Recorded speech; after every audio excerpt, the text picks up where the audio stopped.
What we have in this problem is a bird's eye view of two cars, A and B. These two cars are going to collide. They're going to couple together, and we want to find the resultant velocity of this two-car object. In other words, what's the speed and direction of this two-car object the instant after the collision happens. Car A has a mass of 1,500 kilograms, and it's going 22 meters per second at 63 degrees south of east. Typically, on a map, north would be pointing straight upwards, so east would be off to the right. So 63 degrees south of east would be that angle right there. Car B has a mass of 1,900 kilograms, and it goes 12 meters per second west. The vehicles collide and couple. We want to find the resultant velocity. These two vehicles are going to end up down somewhere in this region. But the question is, will the resultant velocity vector, will it point more towards, say, 7 o'clock, or will it point more towards 5 o'clock? And the reason we're unsure about that is because B is heading kind of left or west, but A is kind of heading east or right. So we're not quite sure in which direction, either to the right or to the left, the X component or the east-west component will act. So I'm just going to guess.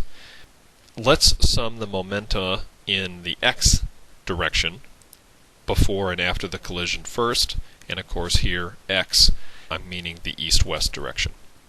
Let's pick east or to the right to be positive. Car A then will have an X momentum of mass times X velocity. The X component of this 22 meters per second is going to be 22 times the cosine of 63. The X velocity, once again, is mass of car A times the X velocity of car A. Car B also has X velocity, but it has negative X velocity because its velocity is 12 meters per second entirely in the negative direction. The momentum of the system at the end, these cars are going to be coupled, so their combined mass is going to be 3,400, and they're going to have a certain X velocity at the end.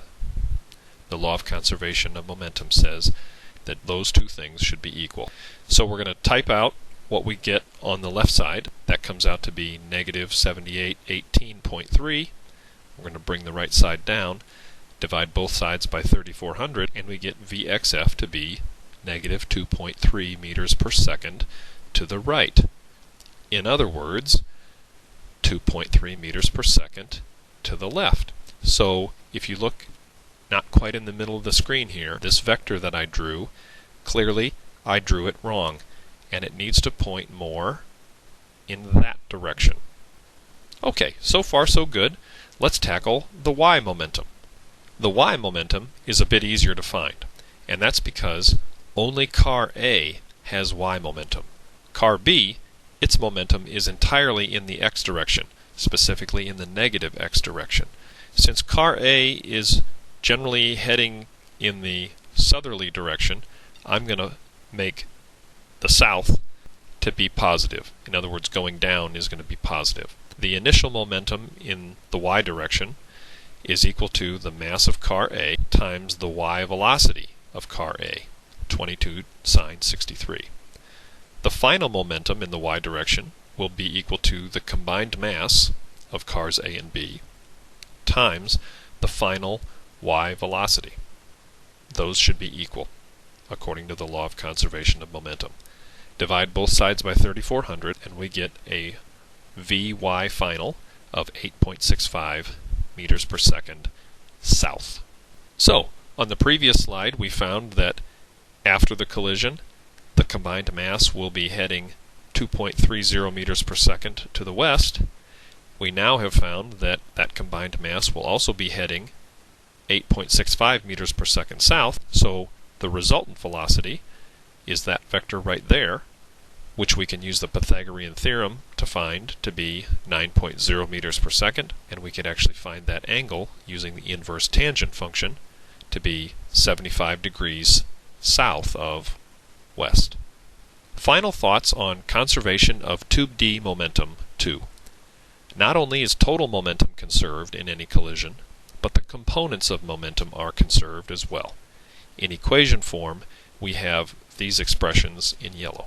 In dealing with components of momentum, we necessarily deal with components of velocities, and so it is necessary to get those trig functions out again, and never forget to choose positive and negative directions.